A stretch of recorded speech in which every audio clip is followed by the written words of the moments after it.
Hello friends, मेरा नाम है प्रतीक जैन और आज हम लोग आगे बढ़ते हैं प्रैक्टिस क्वेश्चंस के तरफ।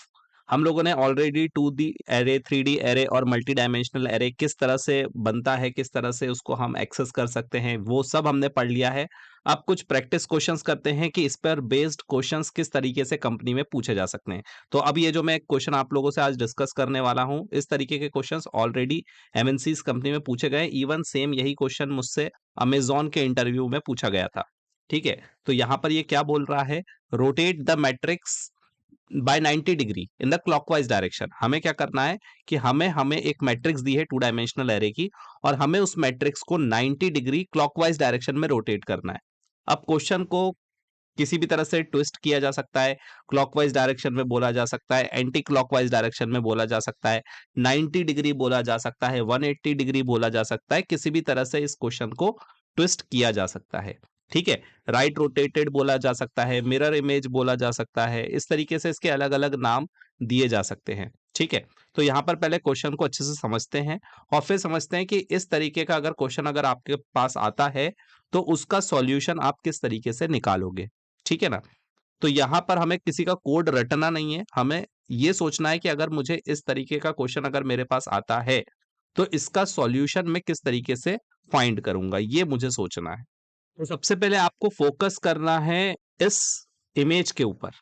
आपको यहां पर देखना है कि पहले एलिमेंट्स मुझे दिए हुए थे 1 2 3 4 5 6 7 8 9।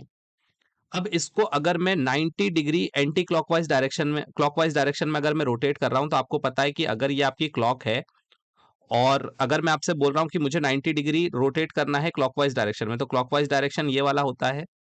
ठीक है, और 90 डिग्री से रोटेट करना है, इसका मतलब ये हुआ कि अगर कोई एक एलिमेंट यहां पर है तो उसको 90 डिग्री पर पहुंचाना है, मतलब मुझे उसको यहां पर पहुंचाना पड़ेगा, तभी तो वो 90 डिग्री से रोटेट होगा क्लॉकवाइज डायरेक्शन में। ठीक है ना? तो अगर मैं चाह रहा हूं कि कोई एक एलिमेंट है जिसको कि मुझे 90 डिग्री से रोटेट करना है क्लॉकवाइज डायरेक्शन में, तो इसका मतलब ये है कि मुझे यहाँ का जो एलिमेंट है उसको यहाँ पर लाना पड़ेगा। अब आप सोचो कि जैसे कि ये मेरा एक पेन है, अगर मुझे इसको 90 डिग्री रोटेट करना है तो ये वर्टिकल इस तरीके से खड़ा हुआ है, इसको मुझे हॉरिजॉन्टल करना पड़ेगा क्लॉकवाइज डायरेक्शन में, राइट? अब आपको आई थिंक एंटी क्लॉकवाइज दिख रहा होगा, तो इस तरीके से मुझे उसको रोटेट करना पड़ेगा 90 डिग्री से। ठीक है, तो आप इस पर फोकस करो, यहाँ पर एक फर्स्ट रो पर फोकस करो कि ये मान लो कि मेरे पास एक स्ट्रिप है 1 2 3 और उसको मुझे यहां पर पहुंचाना है 1 2 3 पे। तो इसका मतलब ये क्या हुआ, ये हॉरिजेंटल स्ट्रिप थी, इसको मुझे वर्टिकल स्ट्रिप में कन्वर्ट करना है। ठीक है ना? अब इसके अलग अलग तरीके हो सकते हैं, आप कॉम्बिनेशंस बना सकते हो। आप इसको पहले ये सोचो कि आप इसको किस में स्टोर करोगे। आप इसको 2 डायमेंशनल एरे में स्टोर करोगे, तो आप अलग अलग तरीके से इसके अप्रोचेस सोच सकते हो। ऐसा सोच सकते हो कि ये 0 0 वाला इंडेक्स है, ये 0 1 वाला इंडेक्स है, ये 0 2 वाला इंडेक्स है। और ये कौन सा इंडेक्स है, ये है आपका 10, सॉरी, ये है आपका 0 2, ये है आपका 1 2 और ये है आपका 2 2। मतलब कि जो आपका 0 0 पे था एलिमेंट, उसको आपको पहुंचाना है 0 2 पे। जो आपका 0 1 पे था उसको आपको पहुंचाना है 1 2 पर। और जो आपका 0 2 था उसको आपको पहुंचाना है 2 2 पर। इस तरीके से आप कॉम्बिनेशन बना सकते हो, लेकिन कॉम्बिनेशन ऐसा बनाना है जो कि जनरलाइज्ड हो। जनरलाइज्ड होना चाहिए आपका सॉल्यूशन, जो कि आपका 2 x 2 की मैट्रिक्स पर भी वर्क करे, जो आपका 3 x 3 की मैट्रिक्स पर भी वर्क करे, या फिर 4 x 4 की मैट्रिक्स पर भी वर्क करे। और इसको सॉल्व करने का एक और तरीका ये हो सकता है कि आपको सबसे पहले इस क्वेश्चन को थोड़ा सा चेंज करना है। एक और क्वेश्चन पूछा जा सकता है, find transpose of the matrix. तो इस सॉल्यूशन पर पहुंचने से पहले आपको एक और क्वेश्चन की बात मैं यहां पर करता हूं, find transpose of the matrix. अब आपको पता होना चाहिए कि ट्रांसपोज क्या होता है। ट्रांसपोज निकालने का तरीका ये होता है, बहुत ही सिंपल क्वेश्चन होता है ट्रांसपोज निकालने का, लेकिन उससे आपको सॉल्यूशन पर पहुंचने में मदद मिलेगी।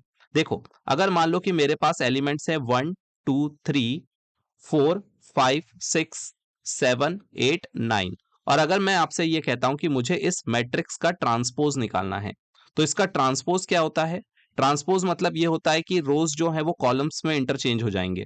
ठीक है, तो यहां पर ये जो 1 2 3 जो हमारा रो था वो कॉलम बन जाएगा, यहां पर जो हमारा 4 5 6 रो था वो कॉलम बन जाएगा, और यहां पर जो मेरा 7 8 9 रो था वो कॉलम बन जाएगा। अब यहां पर जैसे कि मैंने कहा कि आप पैटर्न को एनालिसिस करो, तो यहां पर पैटर्न को एनालिसिस करना बहुत आसान है। यहां पर अगर आप देखोगे 0 0 0 1 0 2, ये मेरा इंडेक्स था 1 2 3 का, और अब ये यहां पर आ चुका है। अब इसका इंडेक्स अगर मैं पूछूंगा तो आप बोलोगे कि इसका इंडेक्स है 0 0, इसका इंडेक्स है 1 0, इसका इंडेक्स है 2 0। जरा आप ध्यान से देखो कि इसके आई और जे आपस में इंटरचेंज हो गए। जो 0 0 पे था वो 0 0 पर है, जो 0 1 पे था वो 1 0 पे चला गया, जो 0 2 पे था वो 2 0 पे चला गया। अब आपको चेक करना है कि जो आपने ऑब्जर्व किया है क्या ये हमेशा वैलिड होगा। चेक करते हैं। तो अब जैसे कि मान लो कि मैं 4 5 6 को देखूं, तो 4 5 6 का इंडेक्स क्या है? 4 5 6 का इंडेक्स है 1 0 1 1 1 2। ठीक है, और अब यहां पर जब मैंने इसको स्वैप करा तो इसका इंडेक्स क्या है? इसका इंडेक्स है 0 1, इसका इंडेक्स है 1 1, और इसका इंडेक्स है 2 1। देखो बिल्कुल सही बात है, 1 0 का 0 1 हो गया, 1 1 का 1 1 ही रहा, और 1 2 का 2 1 हो गया। तो इसका मतलब कि ट्रांसपोज निकालना तो बहुत आसान है। ट्रांसपोज निकालने का मतलब यह है कि मुझे वन आई और जे के एलिमेंट्स को आपस में स्वैप कराना है, मतलब कि जो मेरा आई जे पे रखा है उसको जे आई पर लेकर आना है। तो दो एलिमेंट्स को आपको स्वैप करते जाना है और इस तरीके से आप ट्रांसपोज निकालेंगे। तो पहले ट्रांसपोज निकालने के सॉल्यूशन पर फोकस करते हैं। तो थोड़ी सी देर के लिए आप अभी 90 डिग्री वाला जो हमारा सॉल्यूशन है इस पर हम आएंगे, लेकिन उसका इंटरमीडिएट पार्ट है हमारा ट्रांसपोज निकालना, इसलिए पहले हम ट्रांसपोज को निकाल रहे हैं और एक ही सवाल में हम दो क्वेश्चंस को डिस्कस करने वाले हैं। तो अब इसका मतलब मेरा लूप इस तरह से चल सकता है कि मैंने यहां पर एक लूप लगाया जो कि मेरे रो के लिए हेल्प करेगा, आई के लिए, जो 0 से स्टार्ट होगा और जितनी मेरी रोज होंगी वहां तक ये जाएगा, और हम इसको आई प्लस प्लस करेंगे। तो ये मुझे रो को हैंडल करने में हेल्प करेगा, ये वाला लूप।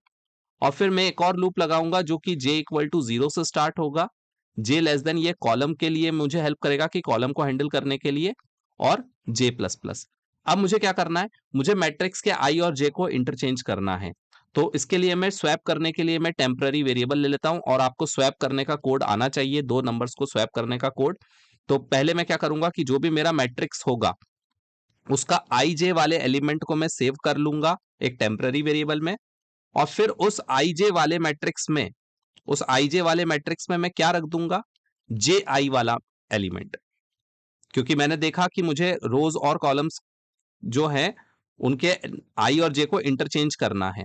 ठीक है, तो इसका मतलब कि जो 1 1 पे था, जो 1 2 पे था उसको 2 1 पे पहुंचाना है, और जो 2 1 पे था उसको 1 2 पे पहुंचाना है। ठीक है, तो पहले मैंने क्या किया कि आई जे वाले को टेम्पररी में रख दिया, और आई जे की जगह पर जे आई वाला एलिमेंट रख दूंगा। आई जे की जगह पर हम क्या कर देंगे? जे आई वाला एलिमेंट रख देंगे, और फिर जे आई वाले एलिमेंट की जगह पर हम क्या कर देंगे? जे आई वाले एलिमेंट की जगह पर हम रख देंगे आई जे वाला एलिमेंट। That's it. कितना सिंपल क्वेश्चन था ये, और इस तरीके से हम हमारा ट्रांसपोज निकाल लेंगे। ठीक है, बस यहां पर एक चीज और हमें ध्यान रखनी है कि यहां पर हमें जे को 0 से नहीं शुरू करना पड़ेगा, जे को आई से शुरू करना पड़ेगा। अगर हमने जे को 0 से ही शुरू कर दिया तो हमारा मैट्रिक्स एज इट इज रह जाएगा। जैसे कि मान लो कि आपने सीधे को उल्टा किया और उल्टे को वापस से सीधा कर दिया, ऐसा हो जाएगा। क्यों? अभी समझो। जैसे कि देखो, अगर मान लो कि आपने यहां पर दोनों को 0 से स्टार्ट किया तो होगा क्या? जैसे कि मान लो कि मैं एक छोटे एग्जांपल समझाता हूं, कि जैसे कि 1 2 3 4 चार वैल्यूज हैं। ठीक है ना? अब मुझे अगर ट्रांसपोज करना है तो इसका मतलब मुझे क्या करना पड़ेगा? मुझे 1 2 को पहुंचाना है कहां पर? कॉलम में। ये जो रो था इसको कॉलम बनाना है, और ये जो रो था 3 4 इसको भी कॉलम बनाना है। ठीक है, तो अब इसका मतलब ये हुआ कि जरा हम 0 0 0 1 1 0 1 1 इस तरीके से अगर हम समझें, तो मैं ये कहना चाह रहा हूं कि 0 0 को पहुंचाना है इधर पे, और 0 1 को पहुंचाना है यहां, 1 0 को पहुंचाना है यहां, और 1 1 को पहुंचाना है यहां। ठीक है, तो इसका मतलब समझ में आ रहा है कि ऑब्वियसली 0 1 को 1 0 करना है, 1 0 को 0 1 करना है, रोज और कॉलम को इंटरचेंज करना है। लेकिन अब अगर सोचो कि आपने आई और जे दोनों को 0 से शुरू कर दिया तो क्या प्रॉब्लम होगी? प्रॉब्लम ये होगी कि पहली बार आपकी वैल्यू आई की थी 0 और जे की वैल्यू थी 0। ठीक है, तो आपने 0 0 से 0 0 को स्वैप कर दिया, क्योंकि आई और जे 0 था तो 0 0 एक दूसरे से स्वैप हो गया, मतलब वो एलिमेंट वही रहा। ठीक है, कोई प्रॉब्लम नहीं है। फिर जे की वैल्यू इंक्रीमेंट होगी क्योंकि पहले अंदर वाला लूप चलेगा, तो जे की वैल्यू इंक्रीमेंट होके हो गई 1, तो 0 1 वाला 1 0 के साथ स्वैप हो गया।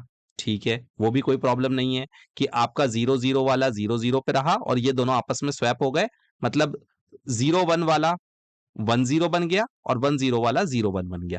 ठीक है, कोई प्रॉब्लम नहीं है। और फिर उसके बाद आपकी कंडीशन फॉल्स हो जाएगी, तो अब आई प्लस प्लस होगा, आई प्लस प्लस होके हो जाएगा 1, और जे को आपने वापस से इनिशियलाइज कर दिया अगर 0 से। अब प्रॉब्लम है, अब आपने क्या किया, अब आपने अगर जे को वापस से 0 से इनिशियलाइज कर दिया, इसका मतलब आप वापस से कह रहे हो कि 1 0 को स्वैप कर दो, और 1 0 को स्वैप करने का मतलब यह है कि अब वापस से ये दोनों आपस में इंटरचेंज हो जाएंगे। आप वापस से आपस में ये इंटरचेंज होके क्या हो जाएंगे, वापस से ये हो जाएंगे 1 0 और 0 1। तो ये कहने के लिए बहुत आसान सवाल है, लेकिन इंटरव्यू में यही सवाल सवाल जो है वो बच्चों को उलझा देता है। ठीक है ना, ये 1 0 वाला 0 1 हो जाएगा और 0 1 वाला 1 0 हो जाएगा। क्यों? क्योंकि आपने जे को 0 से इनिशियलाइज कर दिया। आपको जे को 0 से इनिशियलाइज नहीं करना था, आपको जे को इनिशियलाइज करना था आई से।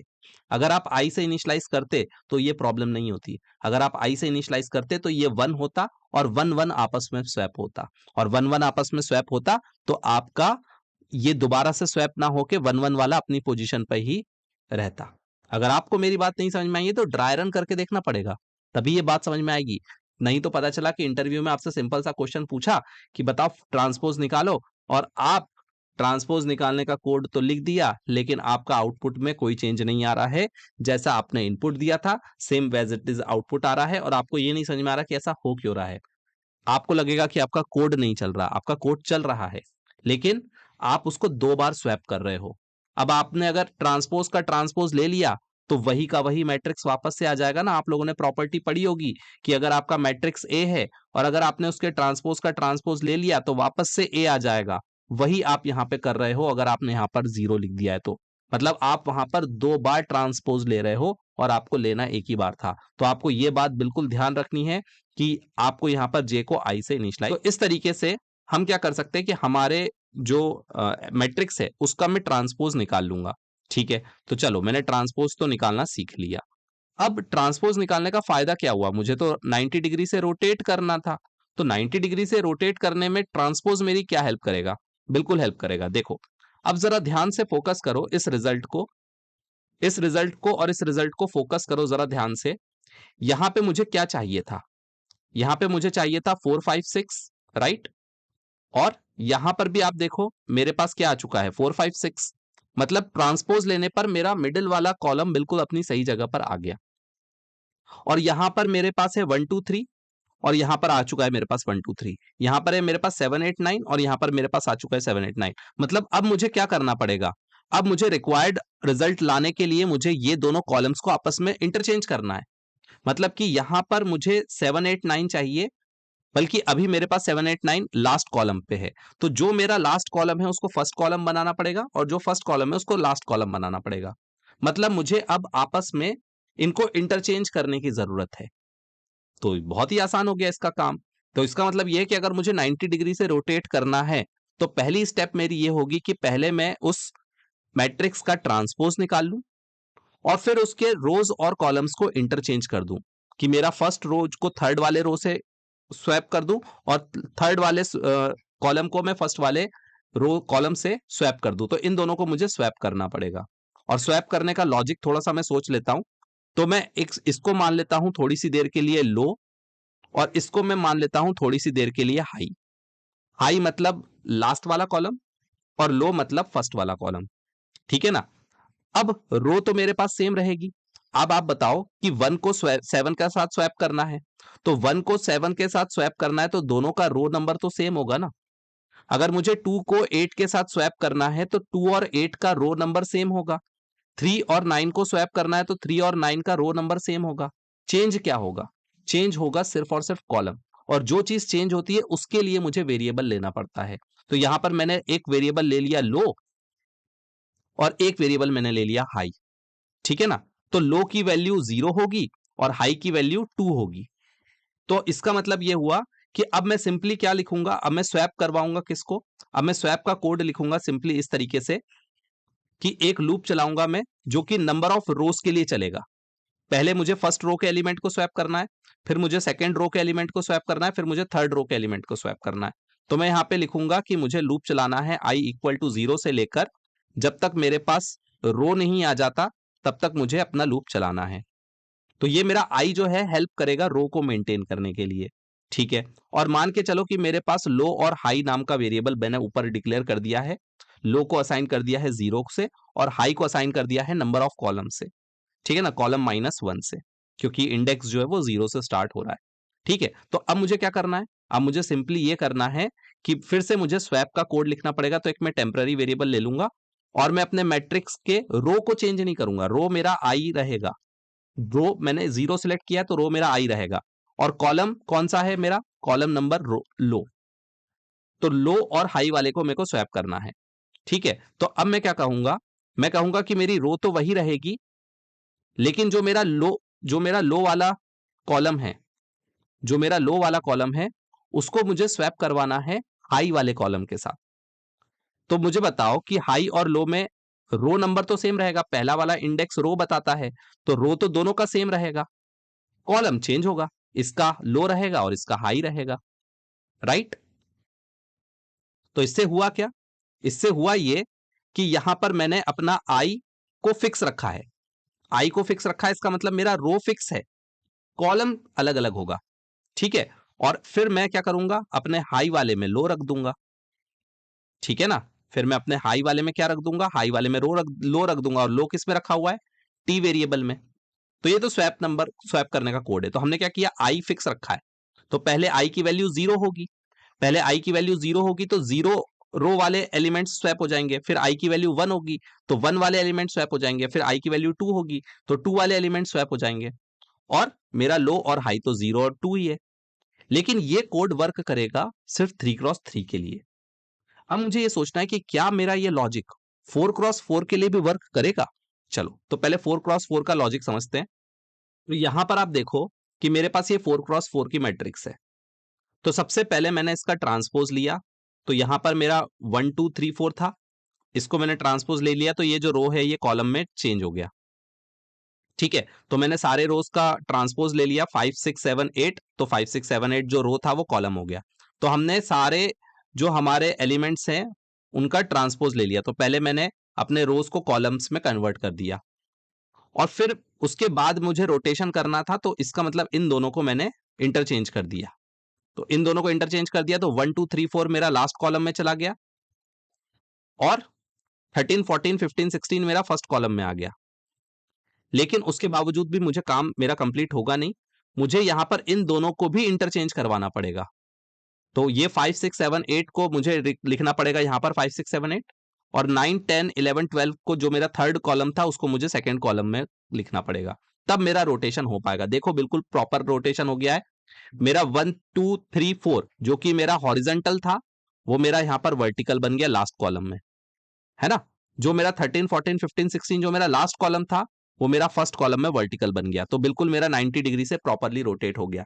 इसका मतलब मैं ये कह सकता हूं कि पहले मेरा लो जो है वो 0 से स्टार्ट होगा और बाद में प्लस प्लस होता जाएगा, इंक्रीमेंट होता जाएगा। 3x3 के लिए मुझे इंक्रीमेंट करने की जरूरत नहीं है, लेकिन 4x4 5x5 के लिए मुझे इंक्रीमेंट करना पड़ेगा। तो पहले मेरा लो जो है वो 0 रहेगा और मेरा हाई जो है वो कहां पे रहेगा, लास्ट इंडेक्स पर, मतलब कि कॉलम जितने हैं उसके इंडेक्स पर। तो 0 1 2 3 3 पे रहेगा। तो पहले मुझे 0 को 3 के साथ स्वैप कराना पड़ेगा, ठीक है। जो मेरा कॉलम नंबर 0 है उसको मुझे स्वैप करना पड़ेगा कॉलम नंबर 3 के साथ। उसके बाद में लो को प्लस प्लस करूंगा और हाई को माइनस माइनस करूंगा। तो मुझे लो को करना पड़ेगा इंक्रीमेंट और हाई को करना पड़ेगा डिक्रीमेंट, ठीक है। और हाई को क्या करना पड़ेगा, डिक्रीमेंट। तो ये मेरा हो जाएगा 0 से 1 और ये मेरा हो जाएगा 3 से 2। तो इसका मतलब अब मेरा इंडेक्स नंबर ये वाला 1 वाला, कॉलम नंबर 1 और कॉलम नंबर 2 आपस में स्वैप हो जाएंगे। और आई तो मेरा फिक्स रहेगा। आई मेरा क्या रहेगा, पहले मुझे आई की वैल्यू 0 रहेगी तो पहले मुझे रो 0 को स्वैप करना है, फिर रो 1 को स्वैप करना है, फिर रो 2 को और फिर रो 3 को। इसका मतलब सेम लॉजिक रहेगा, लेकिन मुझे यहां पर लो को प्लस प्लस करना है और हाई को माइनस माइनस करना है। और तब तक करना है जब तक कि मेरा लो जो है वो छोटा है और मेरा हाई जो है वो बड़ा है। वाइल वाइल लूप में आएगी ये कंडीशन कि जब तक मेरा लो छोटा है और हाई बड़ा है तब तक मुझे लो को प्लस प्लस करना है और हाई को माइनस माइनस करना है और उन दोनों कॉलम्स को इंटरचेंज करना है। ठीक है, तो इसका कोड देखते हैं। तो यहां पर सबसे पहले तो मैं एक क्लास बना लेता हूं जो मेरी फाइल का नाम है उसी के अकॉर्डिंग, रोटेट एरे। ठीक है, और पब्लिक स्टैटिक वॉइड मेन यहां पर मैंने ले लिया। अब सबसे पहले मैं अपना एक 2 डायमेंशनल मैट्रिक्स ले लेता हूं। ठीक है, तो 2 डायमेंशनल मैट्रिक्स मैंने बनाना के लिए एलिमेंट्स इसके अंदर डाल देता हूं।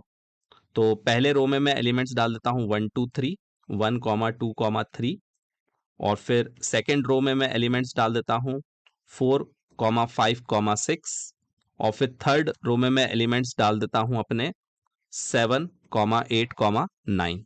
ठीक है, तो यहां पर मैं ट्रांसपोज का कोड पहले लिखता हूं। ठीक है, फॉर ट्रांसपोज, ट्रांसपोज करने के लिए मैं कोड लिखता हूं। तो जैसे कि हम लोगों ने देखा था कि पहले हम आई को इनिशियलाइज करेंगे 0 से। आई कब तक चलेगा? मैट्रिक्स डॉट लेंथ तक, क्योंकि मैं मैट्रिक्स डॉट लेंथ करने पर मुझे क्या पता चलेगा?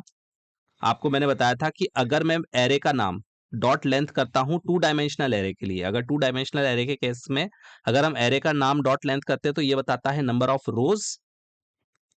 तो यहां पर ये पहला वाला लूप मुझे रोज के लिए काम करेगा। और फिर मुझे बताओ कि मुझे क्या करना है? इंट जे इक्वल टू 0 से स्टार्ट करना पड़ेगा क्या? नहीं, अभी मैंने आप लोग को बताया था कि अगर मैंने जे इक्वल टू 0 से इनिशियलाइज कर दिया तो यहां पर मेरा 2 बार ट्रांसपोज हो जाएगा और मेरा कोड में कोई इफेक्ट नहीं आएगा। तो मुझे आई से स्टार्ट करना पड़ेगा जे को, और फिर यहां पर मैट्रिक्स का एक रो सिलेक्ट करूंगा और उसकी लेंथ लूंगा, मतलब कि नंबर ऑफ कॉलम्स के लिए। ठीक है ना? तो सबसे पहले मेरा आउटर लूप क्या कर रहा है? मेरा आउटर लूप 0 से लेकर मैथ डॉट लेंथ तक चल रहा है, मतलब कि नंबर ऑफ रोज कितने हैं उसके लिए चल रहा है। और अब हमने एक एक करके रो को सिलेक्ट कर रहे हैं, रो 0, रो 1, रो 2, और उसकी लेंथ, मतलब कि उस रो में कितने कॉलम्स हैं। और अब मुझे स्वैप करना पड़ेगा, तो मैं एक टेम्पररी वेरिएबल ले लेता हूं। ठीक है, और मैं इसमें रख देता हूं कि आई जे को इंटरचेंज करना है। ठीक है, तो आई जे को इंटरचेंज करने के लिए मैं यहाँ पे लिखूंगा कि आई जे वाले को पहले तो सेव कर लो कहीं पर टेम्पररी वेरिएबल में, क्योंकि मैं आई जे में क्या रखने वाला हूं? क्योंकि मैं अपने आई जे में रखने वाला हूं जे आई की वैल्यू। तो पहले आई जे में जे आई की वैल्यू रखने से पहले उसको सेव तो कर लें। तो पहले हमने आई जे की वैल्यू को टेम्पररी वेरिएबल में सेव कर लिया। अब आई जे की जगह पर मैंने जे आई रख दिया, और अब जे आई में मैं क्या रखना चाहता हूं? आई जे की वैल्यू, जो कि किस में रखी है? टेम्पररी वेरिएबल में। तो इस तरीके से मेरा ट्रांसपोज का कोड हो गया। ठीक है, अब मैंने ट्रांसपोज तो निकाल लिया। अब मुझे क्या करना पड़ेगा? अब मुझे अपने रो और कॉलम्स को इंटरचेंज करना है। तो मुझे रो और कॉलम को इंटरचेंज करने के लिए पहले मुझे लो को सेट करना पड़ेगा 0 से, और मेरे हाई को सेट करना पड़ेगा नंबर ऑफ कॉलम से। अब नंबर ऑफ कॉलम कैसे मिलेगा? तो पहली रो को मैं सिलेक्ट करता हूं और पहली रो में कितनी लेंथ है वो पता करता हूं। तो मान लो 3 अगर मेरे पास कॉलम है तो यहां पर आ जाएगा 3, लेकिन इंडेक्स तो मेरा 0 से शुरू हुआ है, तो इसका मतलब मुझे -1 करना पड़ेगा, क्योंकि मेरा सबसे लास्ट इंडेक्स जो होगा कॉलम का वो होगा 2। अगर मेरा 3x3 का अगर मैट्रिक्स है तो मेरे पास नंबर ऑफ कॉलम्स कितने आएंगे? नंबर ऑफ कॉलम्स आएंगे 3, क्योंकि मैंने कहा कि 0 रो में कितनी लेंथ है, मतलब 0 वाले रो में कितने कॉलम है। अब 0 वाले का कॉलम पूछूं या 1 वाले का कॉलम पूछूं, एक ही बात आएगा। तो यहां पर मैंने नंबर ऑफ कॉलम्स निकाल लिए जो कि आया 3, लेकिन मेरा इंडेक्स तो 2 तक ही रहेगा, 0 से 2 तक, तो इसलिए हमने करा -1। ठीक है, अब हम जब तक इस लूप को चलाएंगे जब तक मेरा जो लो है वो छोटा रहेगा और हाई जो है वो बड़ा रहेगा। ठीक है, जब तक हम इस लूप को चलाएंगे। ठीक है, तो ये लूप कब तक चलेगा? जब तक मेरा लो छोटा होगा और हाई बड़ा होगा, और इसके अंदर मैं लास्ट में लो को प्लस प्लस करूंगा और हाई को माइनस माइनस करूंगा, लेकिन लास्ट में, है ना? तो जब भी ये लूप चलेगा तो हर बार एक बार लो प्लस प्लस होगा और हाई माइनस माइनस होगा, तो 0 से वैल्यू बढ़ती जाएगी और 2 से वैल्यू कम होती जाएगी, और जैसे ही दोनों इक्वल हो जाएंगे या फिर लो क्रॉस कर जाता है हाई को, तो ये लूप ब्रेक हो जाएगा। ठीक है, तो अब यहां पर मुझे एक लूप लगाना पड़ेगा स्वैपिंग करने के लिए। लो और हाई को स्वैप करने के लिए लूप लगाना पड़ेगा, और मुझे हर एक रो को स्वैप करना है। पहले मैं 0 नंबर वाले एलिमेंट्स की एलिमेंट्स को स्वैप करूंगा, फिर 1 वाले रो के एलिमेंट्स को स्वैप करूंगा, फिर 2 वाले रो के एलिमेंट्स को स्वैप करूंगा। तो अब मुझे एक लूप लगाना पड़ेगा जो मेरे रो को हैंडल करेगा। ठीक है, तो मेरा रो स्टार्ट होगा कहां से, 0 से, और नंबर ऑफ रोज मेरे पास कितने हैं वो कैसे पता चलेगा, एरे का नाम डॉट लेंथ। ठीक है ना, तो एरे का नाम डॉट लेंथ करने से मुझे पता चल जाएगा कि मेरे पास कितने रोज हैं। ठीक है, अब मुझे बस यहां पर क्या करना है, स्वैपिंग का कोड लिखना है। तो मैं यहां पे लिख दूंगा, एक टेम्पररी वेरिएबल बना लूंगा, और मैं कहूंगा कि मेरे रो नंबर आई और कॉलम नंबर लो, रो नंबर आई और कॉलम नंबर लो को सेव कर लो टेम्पररी वेरिएबल में, और रो नंबर आई मतलब रो नंबर 0 का 0 मतलब लो, लो में मुझे रखना है हाई, लो में मुझे रखना है हाई, लेकिन रो वही रहेगा, रो चेंज नहीं होगा।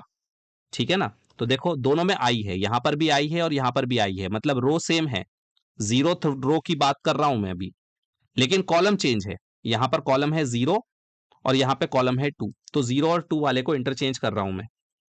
और फिर रो नंबर आई और कॉलम नंबर हाई में मैं क्या रख दूंगा, लो को रख दूंगा। बहुत ही बढ़िया लॉजिक है अगर आपने इसको समझ लिया तो। ठीक है, तो आपने यहाँ पे पहले आई की वैल्यू 0 थी, तो जब आई की वैल्यू 0 थी तो रो नंबर 0 के लिए लूप चला, फिर आई की वैल्यू 1 हुई तो 1 के लिए लूप चला, तो पहले रो नंबर 0 के कॉलम से इंटरचेंज हुए, फिर रो नंबर 1 के कॉलम से इंटरचेंज होंगे, फिर रो नंबर 2 के कॉलम इंटरचेंज होंगे, और फिर रो इंक्रीमेंट होगा, कॉलम इंक्रीमेंट होगा और कॉलम डिक्रीमेंट होगा। तो यहाँ पे लो प्लस प्लस होगा, हाई प्लस प्लस होगा, और वापस से हम चेक करेंगे कि क्या अभी भी मेरे पास लो और हाई इक्वल तो नहीं है। अगर 3x3 की अगर मैं बात करूं तो यहाँ पे ये लूप एक ही बार चलेगा, ये वाला वाइल लूप जो है वो एक ही बार चलेगा। 4x4 के लिए एक से ज्यादा बार चलेगा। ठीक है, अब मेरा आउटपुट सही आया है कि नहीं वो प्रिंट कराने के लिए मैं एक दो फॉर लूप और कॉपी कर लेता हूं ऊपर से। ये मैं दो नेस्टेड लूप कॉपी करके यहाँ पे पेस्ट कर देता हूं, क्योंकि मुझे अब आउटपुट प्रिंट करना है। ठीक है, तो आउटपुट प्रिंट करने के लिए मैं यहाँ पर आई और जे को 0 0 से स्टार्ट करूंगा। ठीक है, क्योंकि मुझे सारे एलिमेंट्स प्रिंट करना है, और system dot out dot println से मैं मैट्रिक्स के एक एक एलिमेंट्स को प्रिंट करूंगा, आई जे, और हर एक एलिमेंट को प्रिंट करने के बाद थोड़ी सी स्पेस दूंगा, और जैसे ही मेरी एक रो प्रिंट हो जाती है तो मैं एक लाइन का गैप दूंगा।